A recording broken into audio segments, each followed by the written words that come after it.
चैतन्य स्वभावे भगवान आत्मा अनादि अनंत शुद्ध चैतन्य मात्र है। ज्ञान मात्र है। मैं शुद्ध चैतन्य मात्र, ज्ञान मात्र, भगवान आत्मा हूँ। प्रति समय यह जागृति बनी रहे। इस जागृति का नाम धर्म है। देह की प्रत्येक क्रिया के काल में और विकल्पों के बहते प्रवाह के काल में ज्ञानी को प्रति समय यह जागृति रहती है कि मैं चैतन्य तत्व इस देह की किसी भी क्रिया में और विकल्पों के बहते प्रवाह में कहीं भी मिला नहीं हूँ। ऐसा शुद्ध चैतन्य तत्व मैं हूँ। प्रति समय स्वयं की शुद्ध चैतन्य सत्ता का बोध आत्म जागृति ही धर्म है। चैतन्य तत्व की स्व संवेदन प्रत्यक्ष निर्विकल्प अनुभूति होते ही देह होने पर भी देहातीत दशा प्रकट होती है।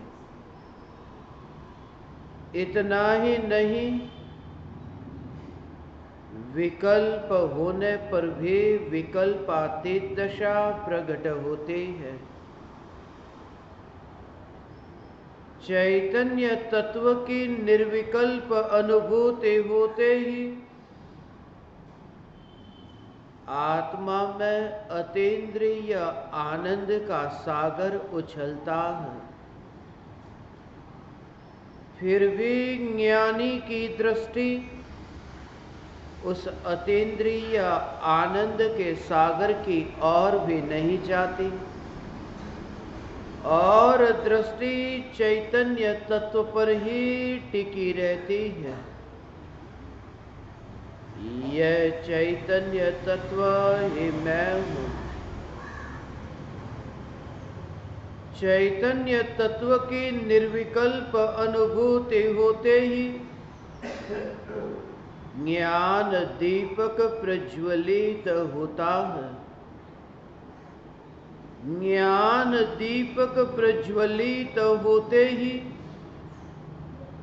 ऐसी यथार्थ श्रद्धा होती है कि मैं त्रिकाल प्रज्वलित ज्ञान दीपक हूँ। चैतन्य ज्योति की सत्ता के अतिरिक्त देह रूपी मिट्टी और रागादि भाव रूपी धुएं में कहीं भी मिला नहीं हूँ। ज्ञान दीपक प्रज्वलित होते ही ज्ञानी स्वयं को राख की दीवार का पड़ोसी मानता है और मोक्ष मार्ग का मुसाफिर जानता है।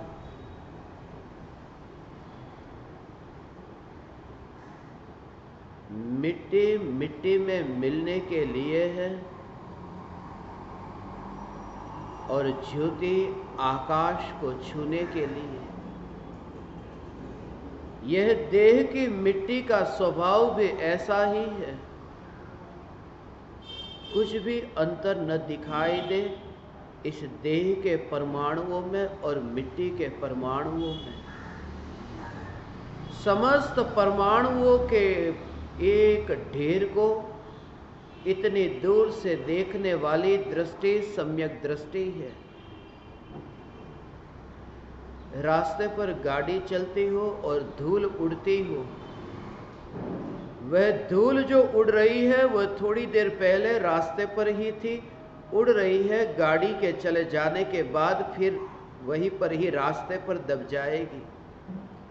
थोड़ी देर के लिए ये जो मिट्टी उड़ी है, ये धूल जो उड़ी है, अभी शांत होगी, मगर उससे सूर्य का क्या संबंध? ज्ञानी को यह निरंतर दिखाई देता है। ये देह के परमाणु अभी वर्तमान में ये जो जमीन पर चलते हैं, ये थोड़ी मिट्टी आकाश में उड़ती हुई दिखाई देती है, मगर ये आकाश में उड़ने से पहले भी जमीन पर ही थी और जमीन पर ही मिलने वाली है। और इतनी दूर से चैतन्य असु का दर्शन कि मैं चैतन्य सूर्य हूं, मैं यहां देह की मिट्टी पर नहीं, मेरा कभी अस्त नहीं। पृथ्वी पर रह कर के देखे तो सूर्य का उदय होता है और सूर्य का अस्त होता है। भारत में रहे तो पता चलेगा कि सुबह कितने बजे सूरज उगा और कितने बजे सूरज का अस्त हुआ, मगर सूरज के निकट रह करके सूरज से पूछो कि तेरा उदय कब है और तेरा अस्त कहाँ? सूरज कहेगा मैं सदा काल हूं। जो मिट्टी पर रहता है उसके लिए सूरज का उदय होता है, सूरज के लिए सूरज का उदय नहीं है। ज्ञानी की दृष्टि चैतन्य सूर्य पर है। यह चैतन्य ज्ञान ज्ञान ज्ञान निरंतर ये सत्ता स्वरूप, और जिसे विकल्प भी नहीं है कि कौन से पदार्थ प्रकाशित होते हैं। ज्ञानी को यह जागृति है, यह ज्ञान की जो निरंतर ज्योति जल रही है। इस जलती हुई ज्योति में एक समय के लिए भी धुएं को मिलता हुआ न देखना। धुएं के कारण धुआं दिखाई नहीं देता, ज्योति के कारण धुआं दिखाई देता है। और यह जागृति की धुआं दीपक का स्वभाव नहीं है। ज्ञानी को ऐसा भेद ज्ञान निरंतर बना रहता है कि जो भी विकार के भाव आत्मा में उत्पन्न हो, यह ज्ञान की ज्योति से विकार के भाव प्रकाशित होते हो, मगर यह ज्ञान की ज्योति विकार में मिली नहीं है। ज्योति का स्वभाव मात्र है प्रकाश, बस प्रकाश। और ज्योति के पास में जो भी पदार्थ है वे प्रकाशित होंगे। ज्योति के लिए यह अनिवार्य, यह शर्त है कि पदार्थ जो पास में होंगे वे ही प्रकाशित होंगे। मगर यह चैतन्य ज्योति ऐसी है कि है यहां, मगर मित्र अमेरिका में बैठा है, शत्रु अमेरिका में बैठा है, मगर यहां ये ज्ञान की ज्योति से वह भी प्रकाशित होता है, जानने में आता है। और यहां से उतना ही नहीं, केवली भगवान तो लोक में ही रहते हैं और लोक से अनंत गुना अलोक है। अलोकाकाश जिनके ज्ञान की ज्योति से प्रकाशित होता हो, फिर भी अलोक में जो जाते नहीं, अलोक लोक में आता नहीं और लोक के वासी अलोक में जाते नहीं। ज्ञानी को यह जागृति है कि विकार के भाव चैतन्य लोक के बाहर है, इसलिए अलोक में है, चैतन्य लोक में नहीं। इसलिए तुम ऐसे जीवन का अनुभव करो और यह अनुभूति तुम्हें हो सकती है।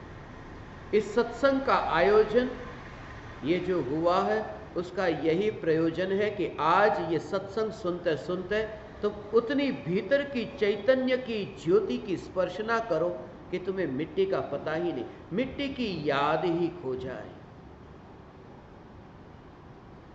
जैसे ही दिया लेकर के जाते हैं अंधेरे कमरे में और जो वस्तु प्रकाशित होती है, यह विकल्प ही नहीं आता कि मिट्टी कौन से रंग की है, मिट्टी के ऊपर किस प्रकार की डिजाइन बनाई है, मिट्टी की आकृति कैसी है, कोई विकल्प नहीं। सिर्फ ज्योति। ऐसे ही ज्ञानी को यह जागृति है कि मैं चैतन्य ज्योति में देह की मिट्टी नहीं। इसलिए बहुत सी वस्तु जैसे तुम्हें दूर दिखाई देती है, उस वस्तु को दूर करना, नजदीक लाना, इस झंझट में तुम नहीं पड़ते। कुर्सी भी है, मगर उस कुर्सी को नष्ट करने नहीं जाते। जब तुम कुर्सी के ऊपर बैठे हो तब तुम्हें पता है कुर्सी मैं नहीं हूं। कुर्सी पर बैठे हो तब कुर्सी मैं नहीं हूं। यह जागृति, कुर्सी को नष्ट नहीं करना, सिर्फ होश है कि कुर्सी मैं नहीं हूं। ज्ञानी को यह जागृति है कि भगवान आत्मा देह रूपी देवल में विराजमान तो है, मगर जागृति है कि देव जो है वह देवल नहीं है। देव देवालय से न्यारा है, यह जागृति। परमात्मा की प्रतिमा अलग है और मंदिर अलग है। यह चैतन्य प्रतिमा तो ऐसी है कि मंदिर में बैठी ही नहीं है। यह चैतन्य प्रतिमा तो ऐसी है कि जड़ में जाकर के प्रतिष्ठित होती ही नहीं है। इसलिए ज्ञानी को निरंतर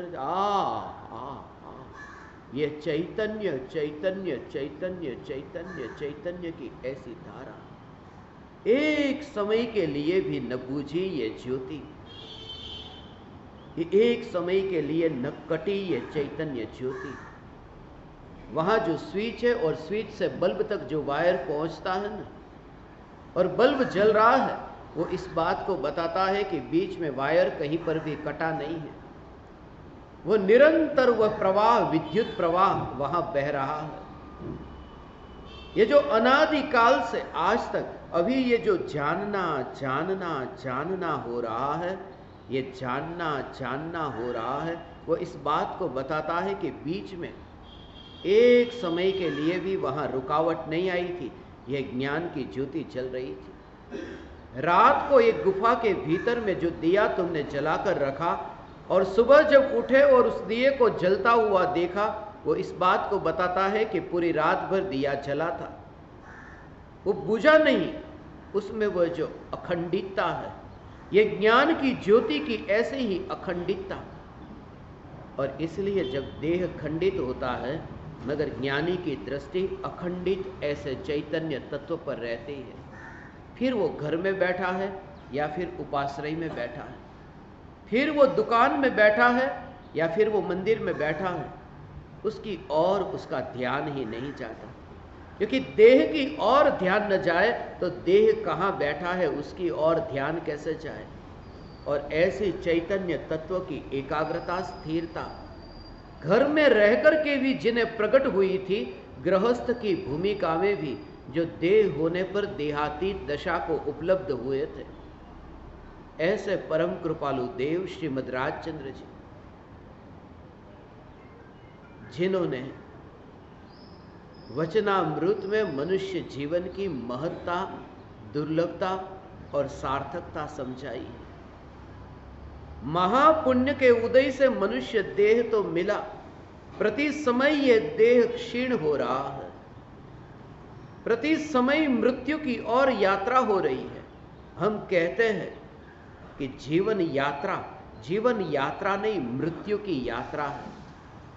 क्योंकि जन्म तो पीछे जा रहा है और मृत्यु आगे, जन्म तो दूर जा रहा है और मृत्यु निकट आ रहा है। ये जीवन की यात्रा नहीं है, ये मृत्यु की यात्रा है। हम भले कहते हैं कि 60 बरस के बाद में मृत्यु हुई, 60 बरस में अचानक मृत्यु नहीं होती। जन्म होते ही ये मृत्यु की तैयारी हो गई। थोड़ा थोड़ा थोड़ा थोड़ा मरना तो शुरू ही हो गया। जिसे हम मृत्यु कहते हैं वो मृत्यु नहीं, मृत्यु की पूर्णता है। क्योंकि प्रति समय मृत्यु की ओर यात्रा हो रही थी। प्रति समय मैं मरने के लिए जा रहा हूं, मगर ऐसे इस विकल्पों के जाल में जब परम कृपालु देव यह कहे कि तू मृत्यु की ओर जाने वाला नहीं, तू अमृत है। और अमृत का निरूपण करने वाले जो वचन हैं, वे वचन भी अमृत है। इसलिए परम कृपालु देव के वचनों को, ज्ञानियों के वचन को हम वचनामृत कहते हैं, हम बोधामृत कहते हैं, हम उपदेशामृत कहते हैं। जो कि अमृत की ओर हमें इंगित करता है। यह चैतन्य अमृत परम कृपालु देव ने गृहस्थ की भूमिका में रह करके उस मिथ्यात्व की गठान से छुटकारा पाया। आंख की बीमारी को दूर करके फिर पैर की बीमारी को दूर करने के लिए वे आगे बढ़े। दृष्टि की बीमारी तो दूर हो, चारित्र अंगीकार करे, मगर चारित्र ये है किसका? ये देह का चारित्र या आत्मा का चारित्र? पहले स्वयं के नाम का तो पता चले कि मैं कौन हूं। स्वयं का ही पता नहीं, इसलिए तो अनंत बार मुनि व्रत धारण करके भी भटकना क्यों हुआ? क्योंकि घर में था तब रमेश नाम था, और दीक्षा लेने के बाद में सुरेश सागर सुरेश्वरी हो गया। मगर दोनों अवस्था में यह सबसे बड़ा अपराध कि घर में था तब रमेश कहकर कोई पुकारता तो लगता था, भीतर में छूता था कि मैं रमेश, और अब सुरेश सागर कह के कोई पुकारता है तो मैं सुरेश सागर। दोनों स्थिति में देह से जो पुकार होती थी उसमें अपनापन था। धर्म इसका नाम है कि देह से जो भी व्यवहार होता हो यह जागृति की पराये के साथ में होने वाला व्यवहार है। दुकान अलग है, दुकानदार अलग है, ये दोनों के बीच में भेद विज्ञान की कला। इसलिए तुम्हें एहसास होगा कि तुम हाथ वाले नहीं हो, तुम पैर वाले नहीं हो। जब तुम्हारा ध्यान ज्ञान की ओर जाए, चैतन्य की ओर जाए, तब फिर वहां वह दिखाई नहीं देता, वहां वह विकल्प ही नहीं आता। लाल रंग की थैली है या हरे रंग की थैली है, ये विचार ही नहीं आता। जिस समय गुड़ का अनुभव होता है, मिठास का अनुभव होता है, मिठास के अनुभव के काल में ये विकल्प ही नहीं। इसलिए मैं कहता हूं कि थैली में जो गुड़ अभी भरा हुआ है उस गुड़ को बाहर निकालो, थैली को उल्टा करो और फिर उस थैली को चखो। ये थैली जो मीठी लग रही है, ये मीठापन भी थैली का नहीं है, ये गुड़ का है। ये समझ है। तुम थैली को तोड़ दो, थैली को नष्ट करो, ये करने की जरूरत नहीं है। सिर्फ जो ये मिठास का अनुभव हो रहा है ये गुड़ का है, ये समझ तुम्हारे अंतर में आई।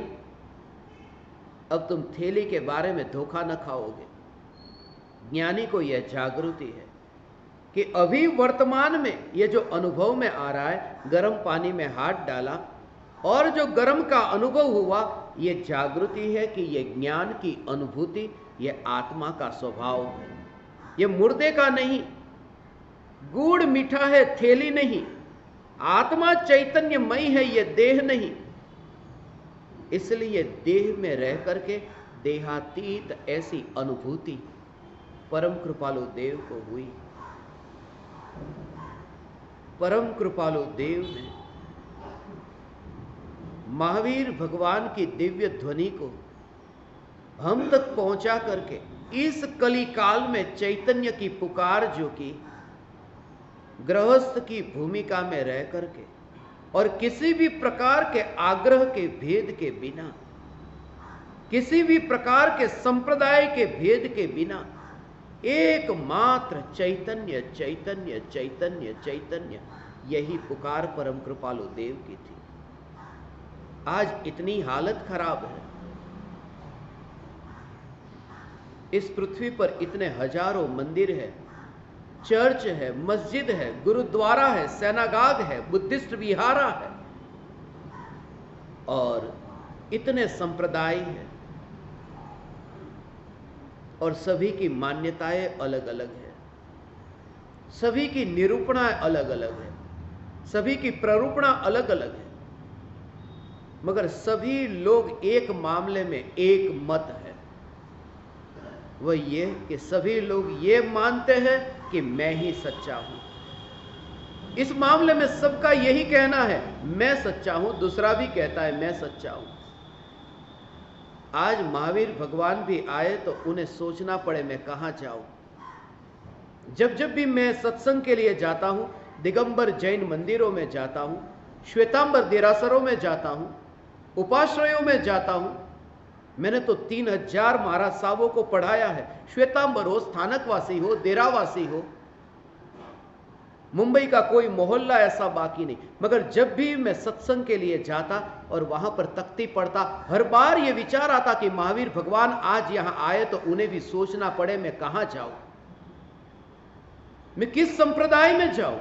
और सभी का यही मानना कि मैं सच्चा, मैं यहां आया हूं किसी संप्रदाय को लेकर के नहीं, सिर्फ इतना बताने के लिए कि यह चैतन्य परमात्मा मैं हूं, उसमें डुबकी तुम्हारी ऐसी लगे कि संप्रदाय का भेद ही न दिखाई दे। एक ही चैतन्य, मगर संप्रदाय अहंकार को पुष्ट करता है। और हमने माना कि अहंकार के बिना जीवन कैसा, अहंकार के बिना जीवन हमें जीवन ही नहीं लगता। इसलिए मैं मुस्लिम के पास में गया, ईसाइयों के पास में गया, पूरी पृथ्वी पर 158 देशों में जहां मैं गया, मस्जिद में, चर्च में, गुरुद्वारा में, मैं उनको तो गले लगाता हूं जो मांस खाने वाले, शराब पीने वाले, आओ तुम। क्योंकि जब तुम्हारी दृष्टि में एक चैतन्य चैतन्य चैतन्य, जिंदगी बहुत छोटी है और मां बाप ने दिमाग में डाल दिया है, मां बाप ने सिर्फ तुम्हें धन ही नहीं दिया, संप्रदाय भी दिया है। मां बाप ने तुम्हें मकान ही नहीं दिया, यही महाराज साहब, ये इशारा करके महाराज साहब भी दे दिए, और तुमने सोचा भी नहीं कि क्या सत्य क्या असत्य, क्योंकि तुम्हारे पिताजी ने भी नहीं सोचा था, उनको भी उनके पिताजी ने दिया। यह परंपरा से संप्रदाय मिलता है, धर्म परंपरा से नहीं मिलता। धर्म भीतर की खोज करके प्राप्त होता है, धर्म भीतर में डुबकी लगे तब प्राप्त होता है। धर्म कोई चमड़े की परंपरा नहीं, धर्म भीतर की, अंतर की परिणति की निर्मलता है। और इसी वजह से मैं आप परमात्माओं से यह निवेदन करने के लिए यहां आया कि परम कृपालु देव ने हजारों पत्र लिखे, मगर कहीं पर भी परम कृपालु देव ने यह नहीं लिखा, मैं किसी भी गच्छ में, संप्रदाय में मानता नहीं हूं। परम कृपालु देव यह कहते हैं, गच्छ मतनी जे कल्पना ते नहीं सदव्यवहार, वो सदव्यवहार नहीं। क्योंकि जब अंतर्मुख हुए, मुझे तो माँ बाप भी याद न रहे, देव भी याद न रहे, एकमात्र चैतन्य। तुम जिन महावीर भगवान की तस्वीर को नमस्कार करते हो, तुम जरा विचार करो कि महावीर भगवान अभी क्या कर रहे हैं। महावीर भगवान ध्यान में लीन है। किसके ध्यान में लीन है? आदिनाथ भगवान या अजितनाथ भगवान कि निज आत्मा के ध्यान में लीन है। इतनी बात तो तुम्हारी समझ में भी आए कि महावीर भगवान अपनी महावीरता को उपलब्ध हुए, वो स्वयं के ध्यान में लीन होकर के, और जब मैं उनके जैसा होना चाहता हूं तब बाहर की ओर देख करके कैसे हो सकूंगा? इसलिए आना होगा भीतर, इसलिए चमड़े की आंख से मुक्त होकर के चैतन्य चक्षु से भीतर देखना होगा, कि चमड़े की आंखों से चमड़े के अतिरिक्त और कुछ भी नहीं दिखाई देगा। चैतन्य चक्षु आ आ आ, ऐसा ये चैतन्य परमात्मा, ऐसा चैतन्य परमात्मा कि जाना अनजाना हो जाए। मगर जो चैतन्य चैतन्य चैतन्य, यही तो है, यही तो है। मुसलमान ये कहते हैं, मार डालो, काट डालो, तुम्हें जन्नत मिलेगा। इस्लाम का कोई विरोधी हो, उसे मार डालो।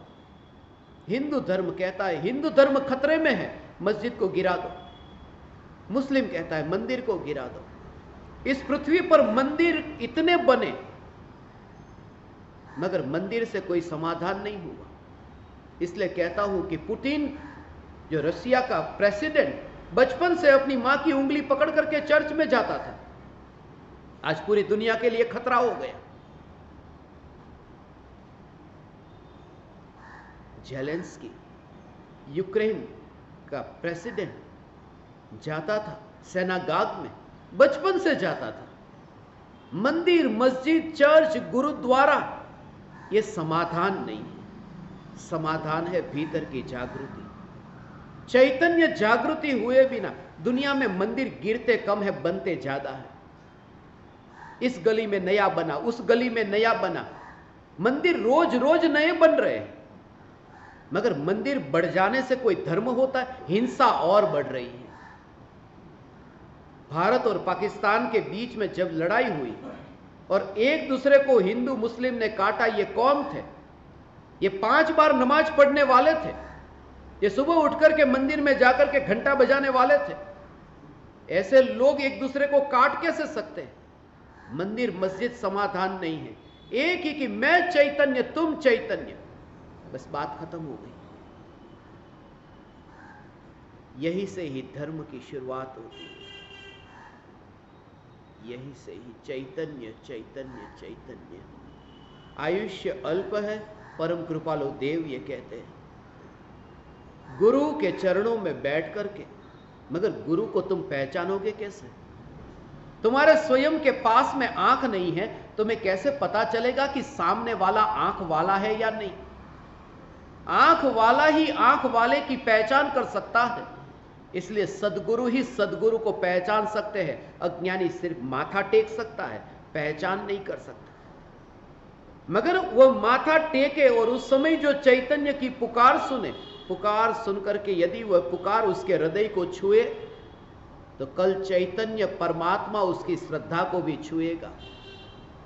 आज वह वाणी तो ऐसी लगे, परम कृपालु देव का जो ये वचन है, मैं दूसरा महावीर हूं।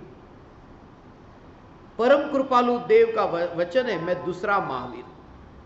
लोगों को ऐसा लगा परम कृपालु देव कितने अहंकारी है, जो ये कहते हैं कि मैं दूसरा महावीर हूं। परम कृपालु देव ये कहते हैं तुम भी महावीर हो। सिर्फ अपने बारे में नहीं, प्रत्येक व्यक्ति यहां राम है, प्रत्येक व्यक्ति महावीर है।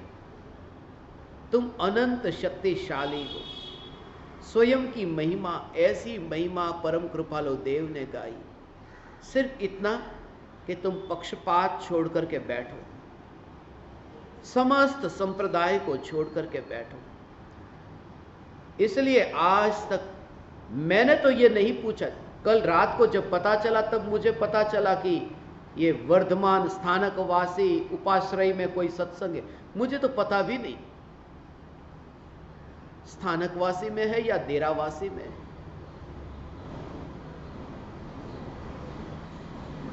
दिगंबर के वहां है या श्वेतंबर के वहां।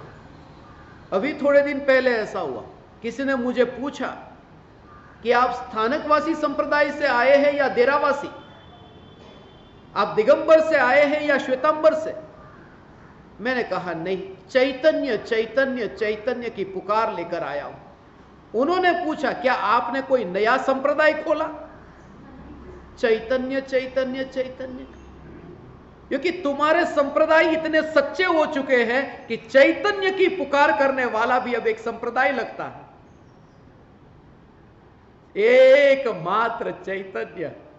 इसलिए तो परम कृपालु देव की पुकार 158 देशों में मैं लेकर गया। कोई भी देश में किसी ने भी मना नहीं किया। अफ्रीका के ऐसे ऐसे देश, Rwanda, Uganda, Burundi, Namibia, Congo, ऐसे ऐसे देशों में कि जहां पर मेरी हत्या करने के लिए जो व्यक्ति आता है, रुवांडा में, किगाली में, परम कृपालु देव की यह वाणी, सर्व जीव छे सिद्ध समझे समझे ते थाय। मैदान में, सुमात्रा में, यूनिवर्सिटी में, वहां के प्रोफेसर को मैंने बताकनीज लैंग्वेज में प्रूफ रीडिंग के लिए दिया था। सर्व जीव छे सिद्ध सब, क्या सब अल्लाह है? हाँ, सब अल्लाह है। अल्लाह एक है, वो स्वरूप से। यहां तो इतने अल्लाह बैठे, अहम ब्रह्मास्मि, ऐसा उद्घोष करने वाला अल-हिल्लाज मंसूर था, मुसलमान था, मगर उसने ये किया था। अल-हिल्लाज मंसूर, मैं ही परमात्मा हूं। लोगों को गुस्सा है, तुम्हें नाम सुनकर के ही ऐसा लगे। अल-हिल्लाज मंसूर इस पृथ्वी के इतिहास में सबसे ज्यादा खतरनाक, जिसको मारा पीटा गया हो, जान से मारा गया हो, खतरनाक। जीसस को भी ऐसा नहीं मारा था जैसे मंसूर को मारा। सबसे पहले उसकी आंखें फोड़ डाली, फिर उसके पैर काट डाले, फिर हाथ काट डाले। उसने ये कहा था कि मैं परमात्मा हूं। और उसने कहा इससे पहले कि आप मेरी जीभ काट दे, मैं कुछ कह रहा हूं। इससे पहले कि आप मेरी जीभ काट दे, मैं आपको यह बताना चाहता हूं कि यह जो कट रहा है उसका पता जिसको चल रहा है वो तो नहीं कट रहा है। अब आप जीभ काट सकते हैं। बहुत समझाया था उनके गुरु ने। जुन्नैद बहुत कहता था बंद कर ये तू, क्योंकि तेरी वजह से मेरे को प्रॉब्लम हो रही है। तू मेरा शिष्य है, लोगों को पता है, और तू कहता है मैं परमात्मा हूं, तो लोग मुझे परेशान करने आते हैं। आपने ऐसे शिष्य को रखा जो कहता है मैं अल्लाह हूं। एक काम कर, 2-3 महीने के लिए काबा की यात्रा पर निकल जा, थोड़ी शांति हो जाएगी, यहां मामला शांत हो जाएगा। मंसूर उठा, जुन्नैद वहां बैठा था, उसके 3 बार प्रदक्षिणा कर दी और फिर कहा हो गई मेरी काबा की यात्रा। आप ही मेरा काबा हो। काबा के सामने बैठे और काबा की ओर पैर करके। लोग विरोध कर रहे कि काबा की ओर पैर, यह शोभा नहीं देता। उसने कहा एक काम करो, मेरे पैर तुम उस दिशा में कर दो जहां काबा नहीं हो। धार्मिक व्यक्ति मंदिर में नहीं जाता। धार्मिक व्यक्ति वह है जिसका देह एक मंदिर हो गया। जब तक तुम्हारा शरीर ही मंदिर न बन जाए तब तक तुम जागरूक नहीं, तब तक तुम्हें कोई अनुभूति नहीं हुई। इसलिए जाने से अनजाना होने से पहले ही यह देह अनजाना हो। परम कृपालु देव ने कहीं पर भी जैन शब्द का उपयोग नहीं किया। इसलिए जब मेरे चर्च में प्रवचन होते हैं, मस्जिद में प्रवचन होते हैं, और यही पुकार मैं उनसे भी कहता हूं, चैतन्य चैतन्य चैतन्य। बाइबल पर प्रवचन हुए, कुरान पर हुए, जो तुम्हें रखना है वो रखो, मगर तुम्हें थोड़ा जचेगा नहीं मैं बाइबल बोलूं तो, कुरान बोलूं तो, यहां नाम मत लो। ये स्थानकवासी जैन उपाश्रय में बाइबल शब्द शोभा नहीं देता।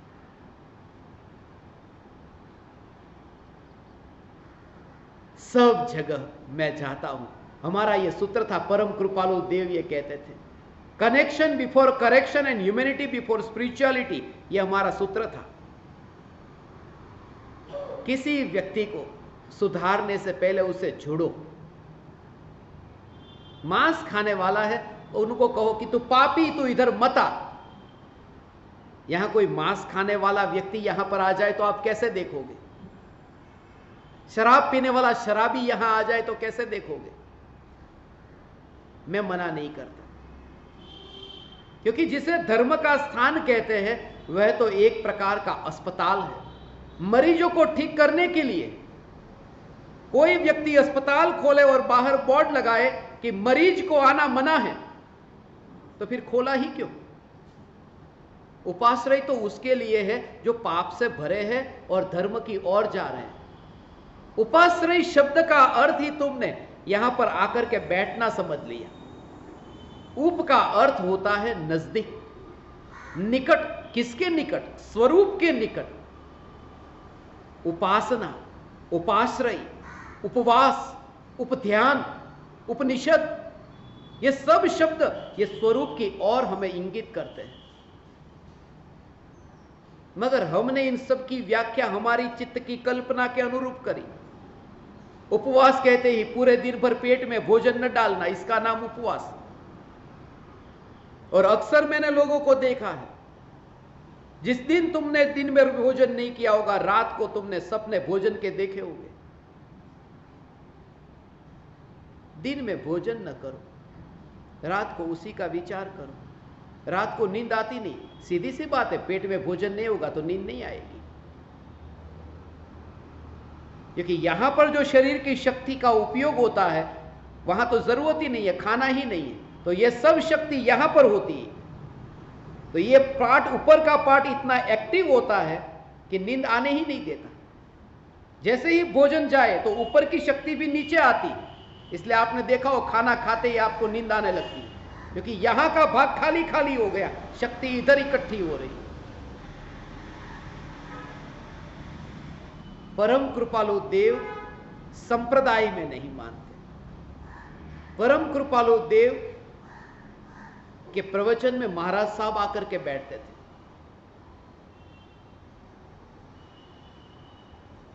मैंने तो मुंबई में वाल्केश्वर के देरासर में, गोवालिया टैंक के देरासर में 200-200 महाराज साहब एक साथ में बैठते थे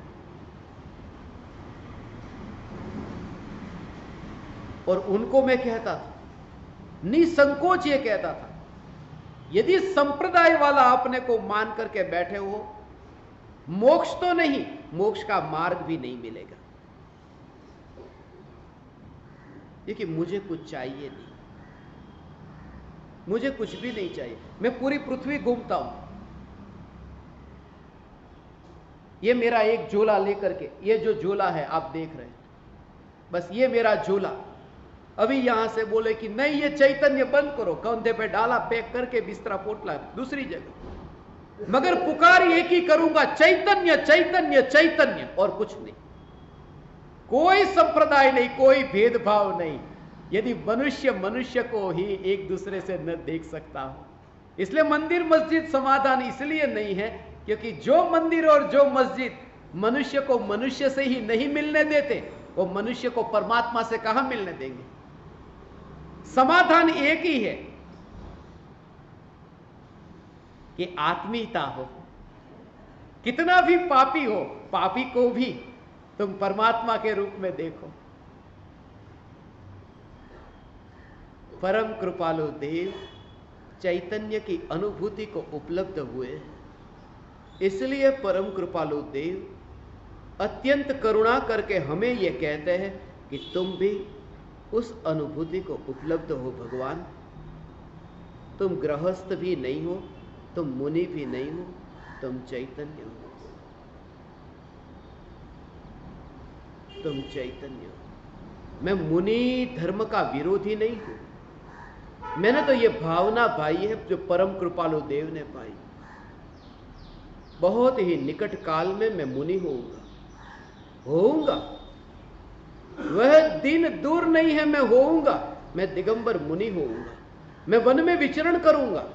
और फिर भी ये कह रहा हूं कि संप्रदाय में धर्म नहीं है, मैं मुनि का विरोधी नहीं, मैं तो मुनि के चरण के तलवे को चाटता हूं, उनकी धूल को चाटता हूं।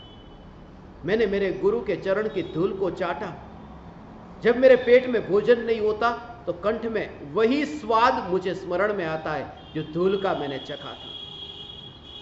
परम कृपालु देव ने सदगुरु की जितनी महिमा बताई है मैंने और कहीं नहीं पढ़ी, उसमें भी प्रत्यक्ष सदगुरु, जीवंत सदगुरु।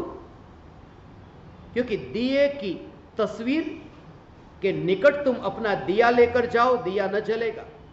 जलता हुआ प्रत्यक्ष दीपक चाहिए। प्रत्यक्ष ज्ञानी के योग में जब न जलता हुआ दिया जाता है वह भी जल जाता है,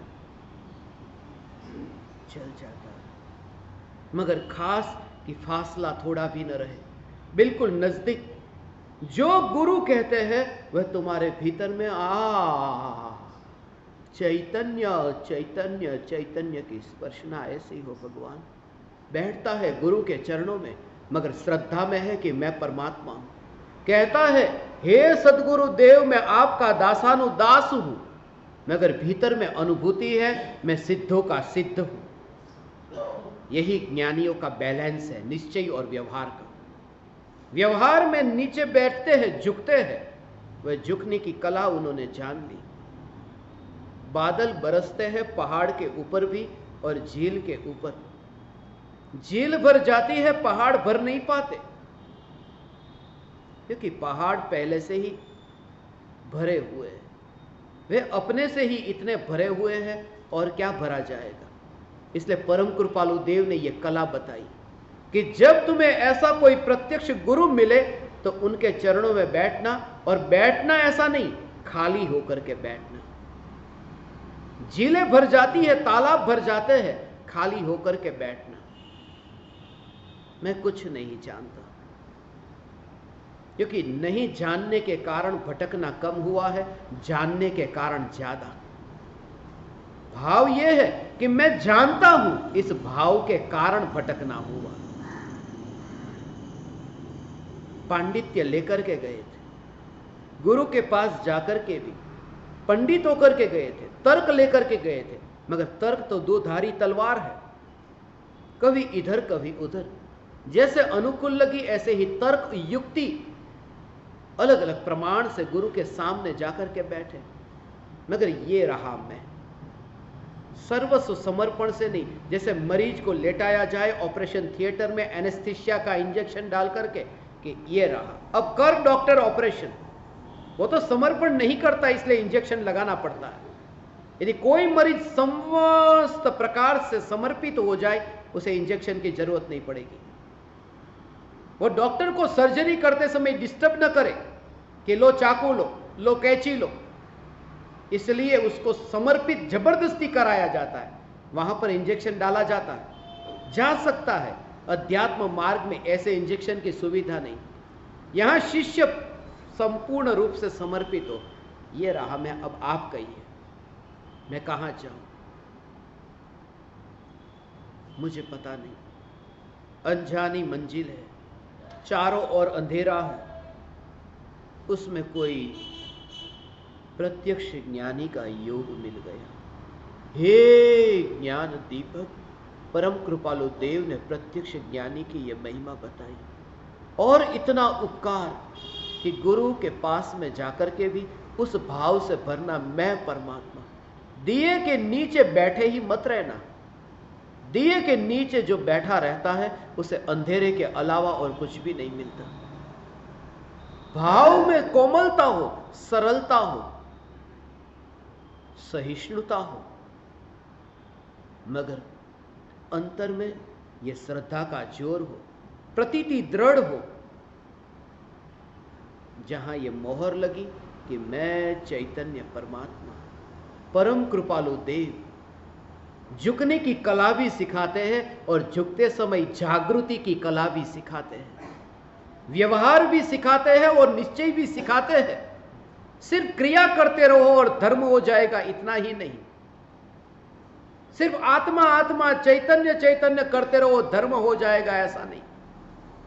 ये दोनों हो, मगर दोनों की ओर दृष्टि मत करना, दृष्टि चैतन्य की ओर रखना।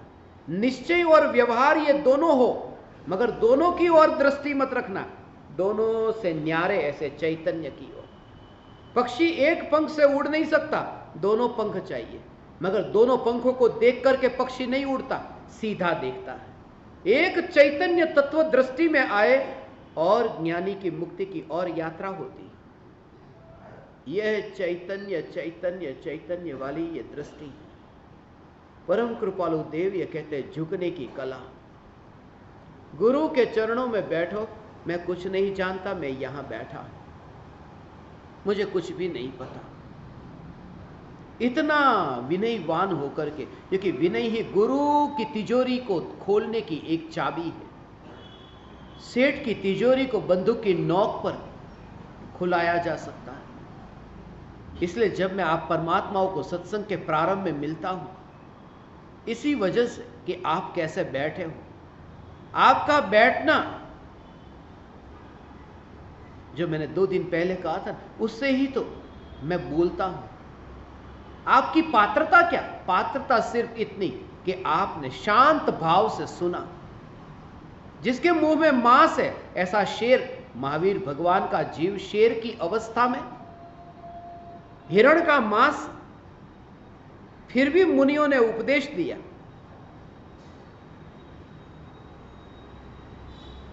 उसकी पात्रता तो देखते। पात्रता सिर्फ इतनी कि मुनि के सामने उसने प्रहार नहीं किया, चुपचाप वहां रहा न, बस ये पात्रता। कोई व्यक्ति कितना भी पापी ज्ञानी के पास में आकर के बैठे, पाप नहीं दिखता, कपड़े का मैल नहीं दिखता, पता है ये मैल धुलने वाला है, पता है ये मैल है, डिजाइन नहीं। ज्ञानी को ये जागृति है कि जो भी विकार के भाव उत्पन्न होते, ये विकार के भाव ये चैतन्य स्वभाव से अलग है, न्यारे है, झुके। ऐसा कोई सत्पुरुष मिल जाए तो उनके चरणों में झुके, फिर वो कोई भी हो, मुझे कोई फर्क नहीं पड़ता, कोई भी मिल गए। ऐसे सत्पुरुष की संगति में कैसे पहचान करेंगे, क्योंकि आंख तो है ही नहीं आपके पास, फिर झुके कैसे?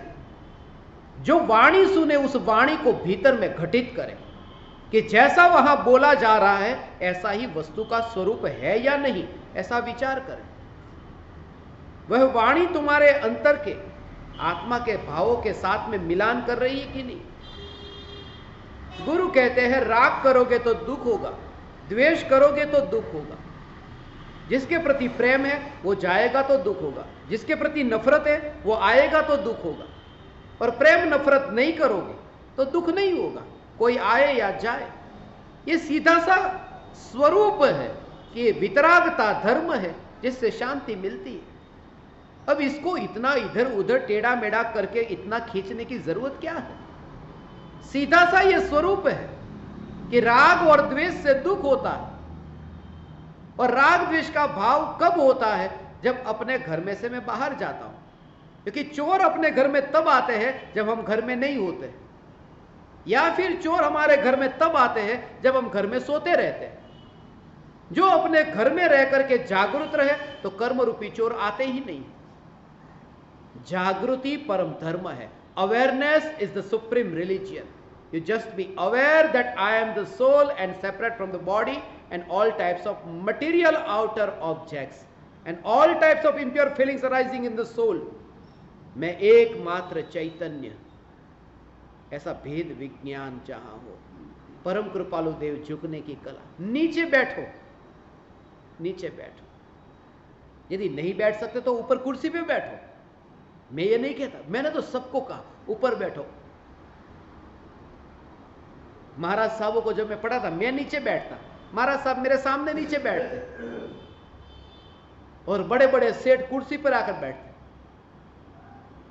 जिंदगी पूरी ऐसे ही बीत गई, अब पैर काम साथ देता नहीं, नीचे पलाठी चौकड़ी लग सकती नहीं, क्या करे? कोई बात नहीं, ऊपर बैठो। नीचे बैठोगे तो ज्ञान मिलेगा। बाल्टी नीचे चाहिए, नल ऊपर होगा तो ही तो पानी भरेगा। नीचे बैठो। नहीं,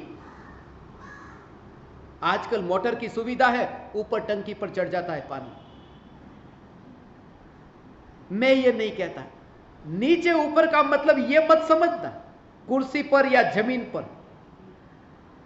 लोग कहते हैं महाराज साहबों को तो ऊंचा आसन देना चाहिए। एक महाराज साहब को मुंबई में मैंने देखा था, उनका स्वागत हो रहा है, गाड़ी के ऊपर जो कैरियर है, कैरियर के साथ में कुर्सी बांधी है, ऊंचे आसन पर उनको इतना बिठाया और कुर्सी के ऊपर वे बैठे हैं महाराज साहब। दोपहर का समय 11-12 बज गए थे।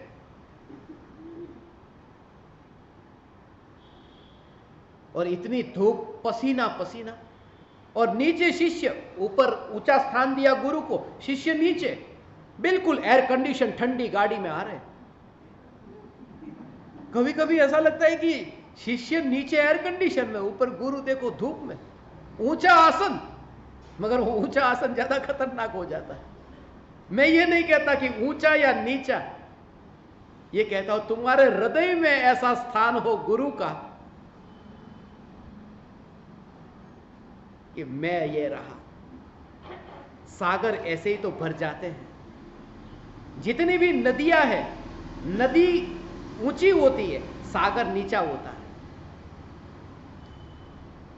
सागर का लेवल हमेशा नीचा होगा, तभी तो नदी आकर के सागर में आकर गिरती है और अंदर सागर में मिल जाती है। सागर अपने में समा लेता है नदियों को, हजारों नदियों को। नीचा है ना,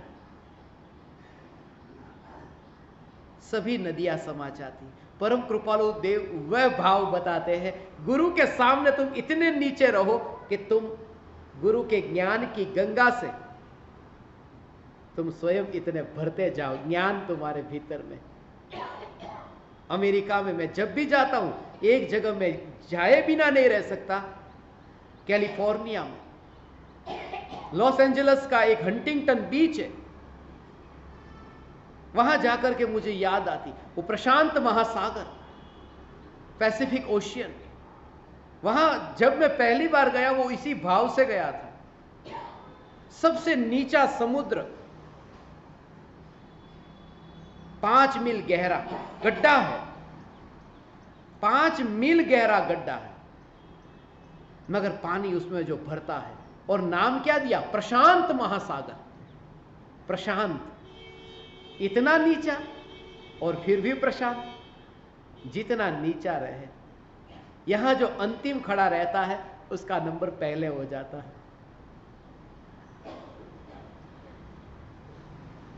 ऐसा मुझे बहुत बार होता था।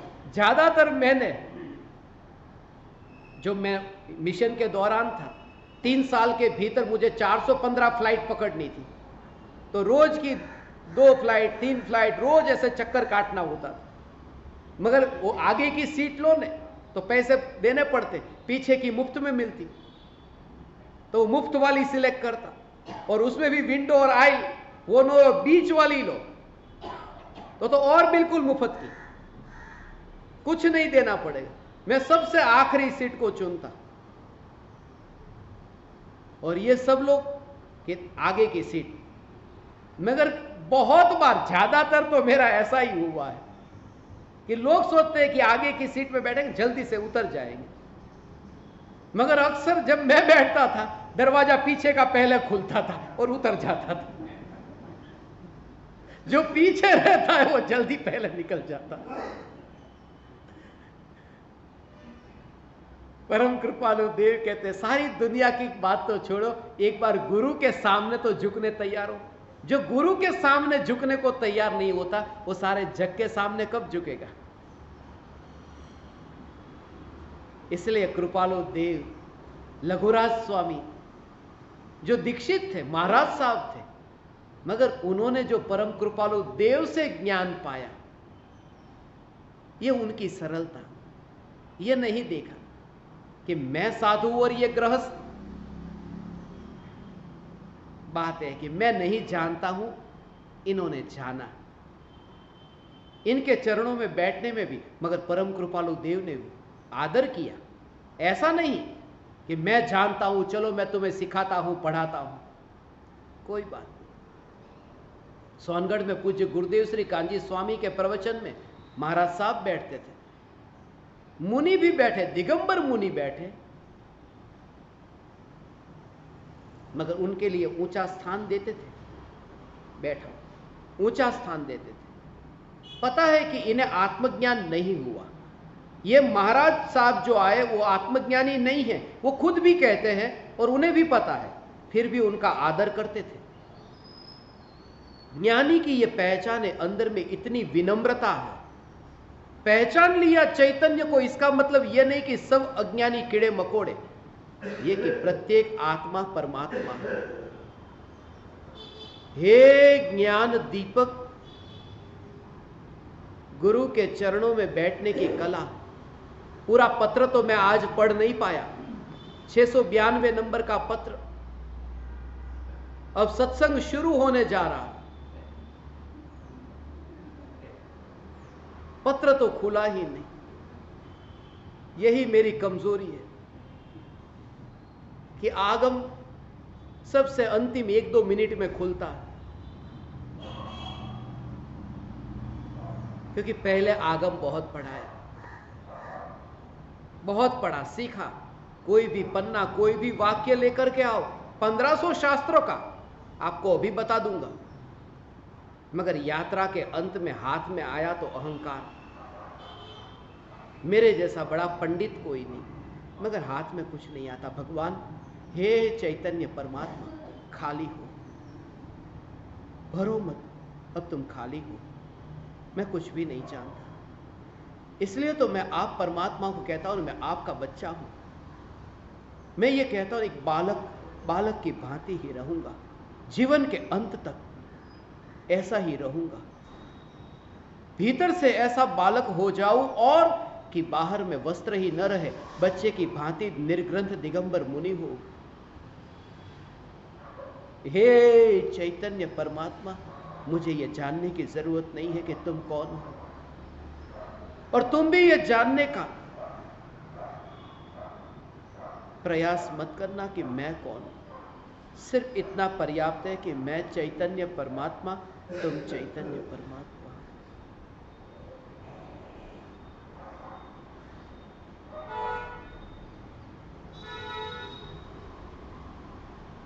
आज जब मैं यहां पर इस स्थानकवासी उपाश्रय में, महावीर भवन में, जब मैंने प्रवेश किया, आज सुबह ही मैं यहां आया। सूरत सूरत सूरत बहुत सुना था मैंने सूरत के बारे में। आज सुबह जब मैं यहां पर आया, मैंने यहां एक भी आदमी की सूरत नहीं देखी, कोई भी नहीं था, सबसे पहला मैं। आज सुबह जब मैं दरवाजा, कोई खोलने वाला दरवाजा, मैंने इनको कहा दरवाजा खोलने जाता हूं, और पता नहीं कि सत्संग में इतनी सूरत आ जाएगी, पूरा हॉल भर जाएगा। ऐसे चैतन्य के दीवाने, मैं तो धन्य भागी अपने को मानता हूं कि आपके जैसे परमात्मा अभी इस पृथ्वी पर है। इसी की वजह से यह चैतन्य की पुकार पंचम काल के अंत तक रहेगी कि जिन्हें पक्षपात नहीं, जिन्होंने इतना भी जानने का प्रयास नहीं किया कि ये कौन से शास्त्र पर, कौन से संप्रदाय से आए हुए हैं। बस मैं आया हूं निगोद से, मैं जा रहा हूं मोक्ष की ओर, बस वहां से मैं आया हूं। और जब मैं भीतर में देखता हूं तो न मैं निगोद में था, न मैं मोक्ष में, क्योंकि चैतन्य सत्ता कहां निगोद में और कहां मोक्ष में। गुड़ को तुम कितना भी बांधो मगर बांध नहीं सकते, उसकी मिठास को तुम कैसे बांधोगे? मिठास तो सदा है, कितना भी तुम रोकना चाहो रोक नहीं सकते। ये ज्ञान की धारा बह रही है, जानना जानना जानना जानना, ये प्रयोग। चैतन्य की पुकार तो मैंने आपको बताई, मगर इसकी अनुभूति कैसे हो, उसकी कला क्या? प्रत्येक घटना के काल में ये प्रयोग, देह को दूर से देखने वाली ये दृष्टि तब प्रकट होती है जब देह के परमाणु और ज्ञान स्वभाव, ज्ञान से आत्मा की पहचान होती है। जैसे खारेपन से भरी हुई नमक की डली है, ऐसे ही ज्ञान भाव से भरा हुआ चैतन्य परमात्मा। जैसे गुड़ को थैली से अलग कर सकते हो, गुड़ को मिठास से अलग नहीं कर सकते। यह आत्मा देह से अलग हो सकता है मगर ज्ञान से अलग नहीं हो सकता। यह ज्ञान कोई शास्त्रों का ज्ञान नहीं, टेबल कुर्सी का ज्ञान नहीं, ज्ञान अर्थात स्वभाव, जो जानने का स्वभाव। यह जानना जानना जानना निरंतर हो रहा है। यह स्वच्छ ज्ञान की निर्मल ऐसी जो सत्ता जिसमें ये ज्ञेय प्रतिबिंबित होते हैं, यह दर्पण की स्वच्छता जिसमें पदार्थ प्रतिबिंबित होते हैं, यह ज्ञान की निर्मलता जिसमें आप सब प्रतिबिंबित हो रहे हैं, मगर जो प्रतिबिंबित हो रहा है वो ज्ञान में नहीं है, वो वहां है। कुर्सी दर्पण में रिफ्लेक्ट हो रही है मगर कुर्सी दर्पण के भीतर नहीं है, और जहां तुम्हारी दृष्टि है वहां तो दर्पण ही दर्पण है। यदि वहां छुओगे तो तुम्हें दर्पण की ही स्पर्शना होगी, कुर्सी की नहीं। जब सारा जगत जिस ज्ञान में प्रतिबिंबित होता है, जानने में आता है, उस ज्ञान के निकट जाकर तुम अनुभव करोगे तो तुम पाओगे कि जगत है ही नहीं, ज्ञान ही ज्ञान है। यह चैतन्य ही चैतन्य है। आ ये भगवान आत्मा, ये ज्ञान ही ज्ञान है। अनुभव तो ज्ञान का हुआ, जगत का कहां? जगत तो यहां है ही नहीं, तो अनुभव हो कैसे?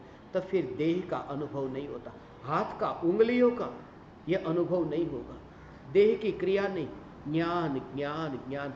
इस पुतले को तुम ऐसे दूर देखोगे कि जो पुतला दर्पण में रिफ्लेक्ट हो रहा है, दर्पण को छूने पर भी पुतले को छुआ नहीं जा सकता, ऐसा ये देह तुम्हें दूर दिखाई दे। ये विचार करो, विचार से ये साधना की शुरुआत होती है। परम कृपालु देव ये कहते हैं, विचार से साधना प्रारंभ होती है और ध्यान से पूर्ण। कर विचार तो पाम, तू विचार तो कर। यहां पर ये देह है नहीं, यहां कहते ही ये ज्ञान। और जो भी वस्तु दर्पण के सामने आकर के रिफ्लेक्ट होती है, उसका मालिक में नहीं हो जाता। आपके हाथ में 10 रुपए का दर्पण है और करोड़पति के करोड़ के बंगले के सामने गए और वो दर्पण में वो रिफ्लेक्ट हुआ बंगला, आप कहो कि वो बंगले का मालिक मैं हूं। दर्पण में 1 करोड़ का बंगला रिफ्लेक्ट होने से मैं वो महल का मालिक नहीं हो जाता। और फिर उस दर्पण को घुमाया और आगे वहां नाली बह रही थी, अब वो नाली रिफ्लेक्ट हो रही है, वो प्रतिबिंबित हो रही है दर्पण में, तो वो नाली मेरी नहीं हो जाती। ज्ञानी को ये जागृति, इस ज्ञान रूपी दर्पण में कुछ भी प्रतिबिंबित हो, परमात्मा की प्रतिमा प्रतिबिंबित हो या देह की नाली प्रतिबिंबित हो, यह जागृति की बस मैं चैतन्य परमात्मा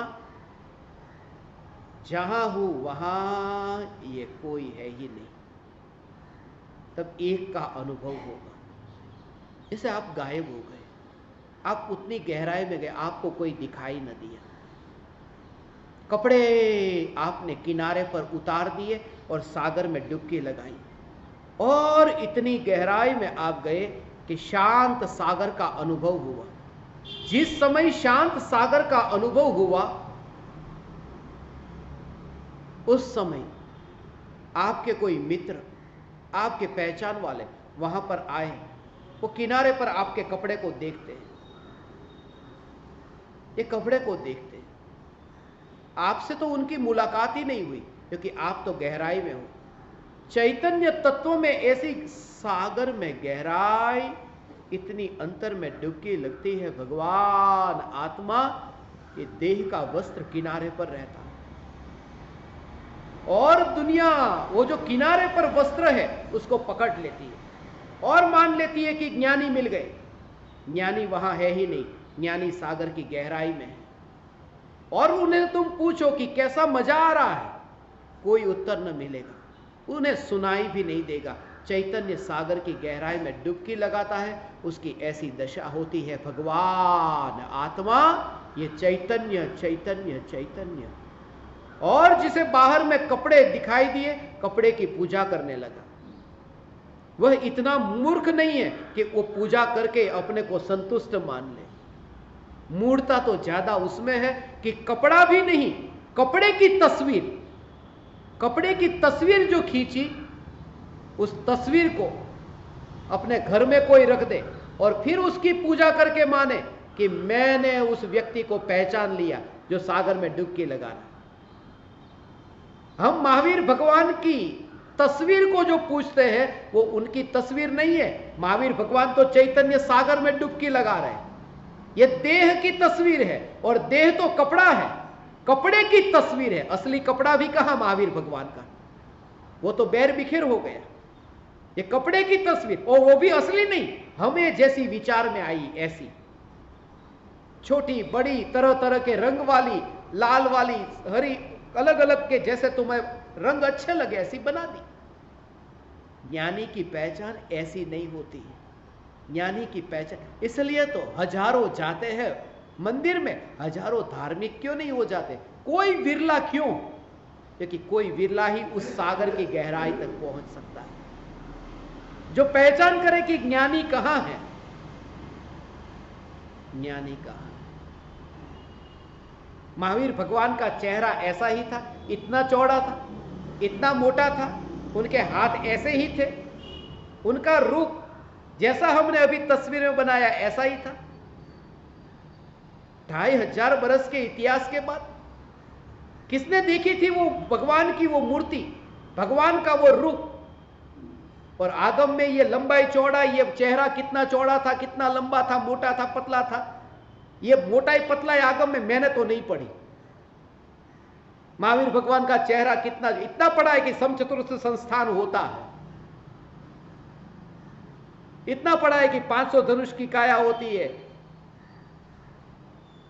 मगर ये जो रूप है ये भी हमारे विचारों में जैसा आया ऐसा हमने वहां पर बना दिया और फिर उनकी पूजा करते हैं। हम पहले भगवान की तस्वीर बनाते हैं, भगवान की मूर्ति बनाते हैं, फिर उस मूर्ति के सामने जिंदगी भर झुकते हैं और जब भगवान नहीं मिलते हैं तब कहते हैं भगवान है ही नहीं, भगवान यहां, भगवान यहां।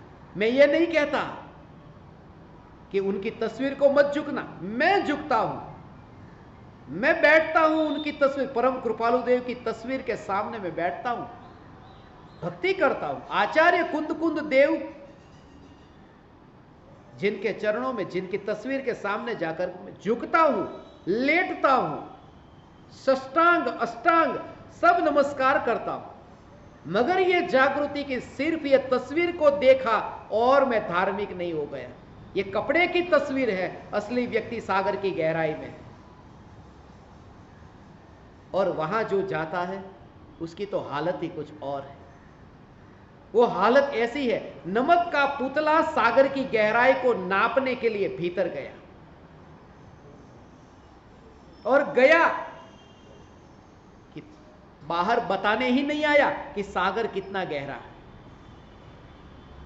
इतना मिल गया, सागरमय हो गया। जो ध्यान में लीन होता है वो बाहर कहां बताने आए कि आत्मा कैसा, वह तो अभेद निर्विकल्प हो गया। अनुभूति उसका नाम है। चैतन्य तत्व की अनुभूति ऐसी है कि अब यह आत्मा अलग है, देह अलग है, तुम्हें ऐसा ही दिखाई देगा। अभी तुम्हें लगता है कि तुम्हारी पत्नी तुम्हारे साथ चलती है, पति तुम्हारे साथ चलता है, ऐसा दिखाई देता है, रास्ते पर चलते हो तुम पति पत्नी साथ में, मगर जब पत्नी चलती है तो लगता है ना ये कोई साथ में, कोई पास में कोई चल रहा है। ज्ञानी को ऐसा फासला दिखाई देता है। ये देह जब चलता है, मैं नहीं, मैं चैतन्य, ये कोई चल रहा है। ये देह बोलता है, कोई बोल रहा है, मैं जानने वाला हूं। ऐसी चैतन्य दृष्टि तुम्हें घर में रहकर के प्रकट हो सकती है।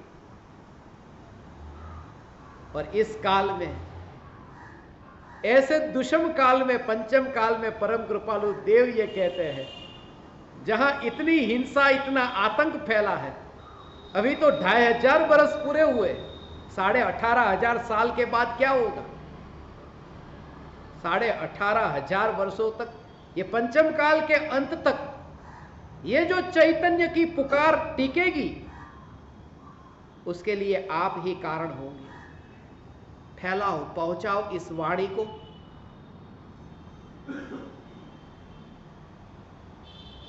और मैं आपका गुरु नहीं, मैं किसी का भी गुरु नहीं, हम एक मार्ग पर यात्रा करें, बस मेरा ये भाव है, बस मेरा ये भाव है। रास्ते पर चल रहे हैं, आपने मुझे पूछा,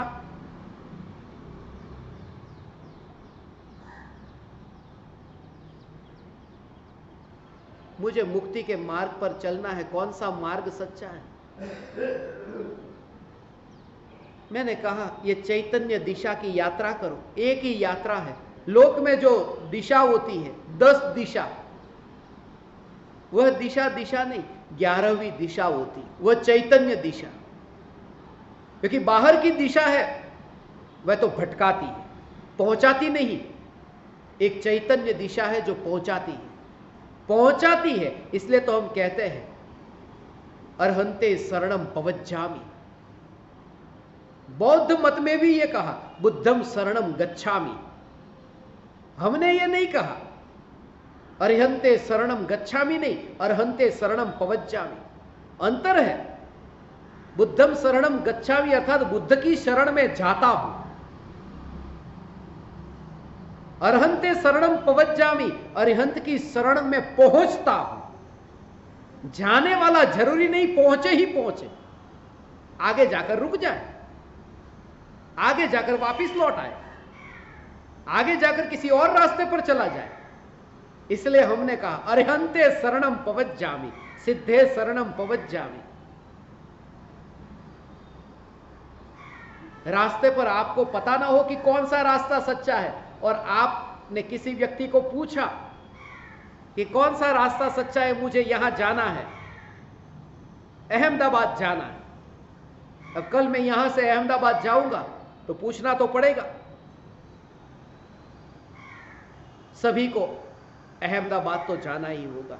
अहम चैतन्य, अहम में तो जाना ही होगा। मैं हमेशा मुंबई से निकलता था तो मुझे यही भाव आता था, मोहमयी नगरी से अहमदाबाद जाता तो मैंने इस सूरत के स्टेशन में बहुत चक्कर काटे। 1000 टिकट मेरे पास में है, अहमदाबाद से मुंबई, मुंबई से अहमदाबाद की अप डाउन करता था। 14 साल तक घूमता रहा इधर से, दुरंतो में तो सूरत आता था, हमेशा ऐसा विचार आता, मध्य में ठहर जाना, मुंबई और अहमदाबाद के बीच मध्य में ठहर जाना, ये विचार हमेशा आता। आज मैं सूरत, अब किसी व्यक्ति को आपने पूछा कि मुझे जाना है इस मार्ग पर, कौन सा मार्ग सच्चा है, मुझे मुक्ति की ओर जाना है, मुझे सिद्धपुर जाना है, सामने वाले ने कहा कि सीधा रास्ता है, आप चले जाओ। अब आपने क्या किया, आपने उस व्यक्ति का पैर पकड़ लिया और उस व्यक्ति को बोला तेरे को छोड़ूंगा नहीं। उस व्यक्ति ने कहा मैंने क्या अपराध किया, मेरे को ऐसे जबरदस्ती पकड़ते हो? नहीं, अब छोड़ूंगा नहीं। हमने ऐसा किया है। गुरु ने कहा मोक्ष का मार्ग ये है, शिष्य कहता है बस अब मैं आपको छोड़ूंगा नहीं। गुरु को भी नहीं पकड़ना है, गुरु से ज्ञान पाया और मार्ग पर यात्रा करो, पकड़ो मत। इसलिए हम ये नहीं कहते, गुरु की चरण की पकड़ नहीं कहते, गुरु के चरण का स्पर्श कहते हैं, चरण स्पर्श। स्पर्श करो, आगे चलो, पकड़ना नहीं, स्पर्शना। परम कृपालु देव ने सदगुरु की जो महिमा गाई, ऐसी महिमा, और वह भी प्रत्यक्ष सदगुरु। सूरज की तस्वीर से जलता हुआ दिया अधिक बेहतर है, क्योंकि सूरज की तस्वीर जो है उसको भी प्रकाशित यदि कोई करेगा तो जलता दिया ही करेगा। इसलिए परोक्ष में जो महावीर भगवान है उनकी भी पहचान कराने वाले प्रत्यक्ष सदगुरु परम कृपालु देव है, वरना महावीर भगवान को यथार्थ रूप से कौन पहचानता। मैं इसलिए कृपालु देव, आज ही मुझे यहां जब मैं अंदर आया उसके बाद में मुझे किसी ने कहा ये यहां का, मुझे ये सब ज्यादा 1500 शास्त्र याद रहते, ये याद नहीं रहता। श्री वर्धमान स्थानकवासी जैन श्रावक संघ महावीर भवन,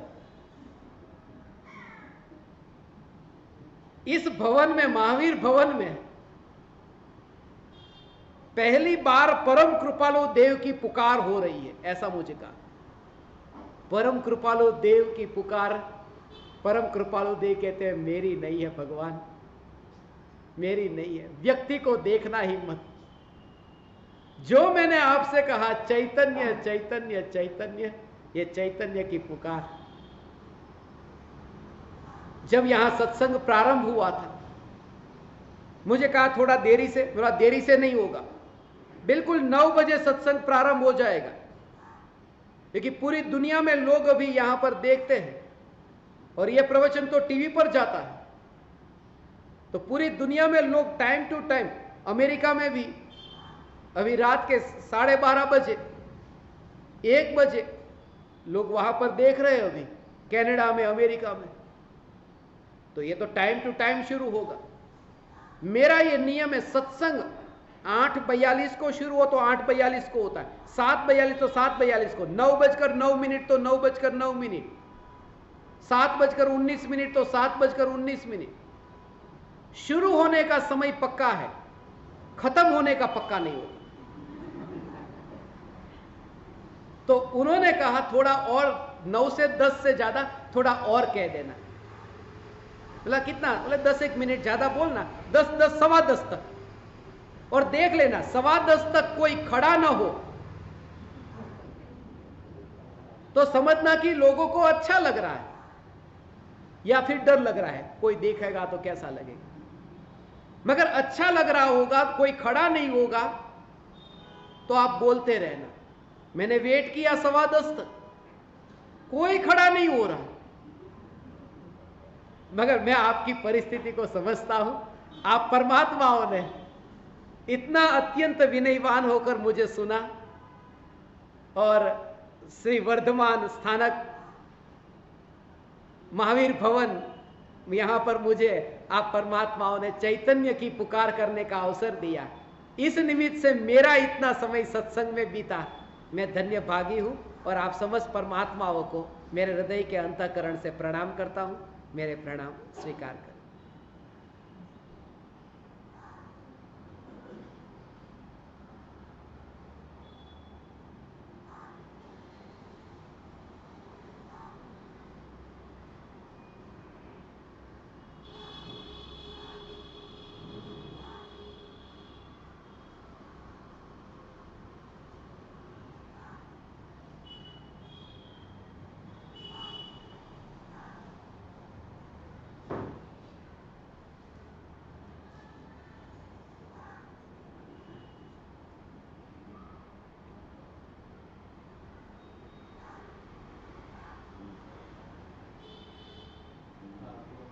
अहो अहो श्री सद्गुरु करुणा सिंधु अपार, इस पामर पर प्रभु किया अहो अहो उपकार, अहो अहो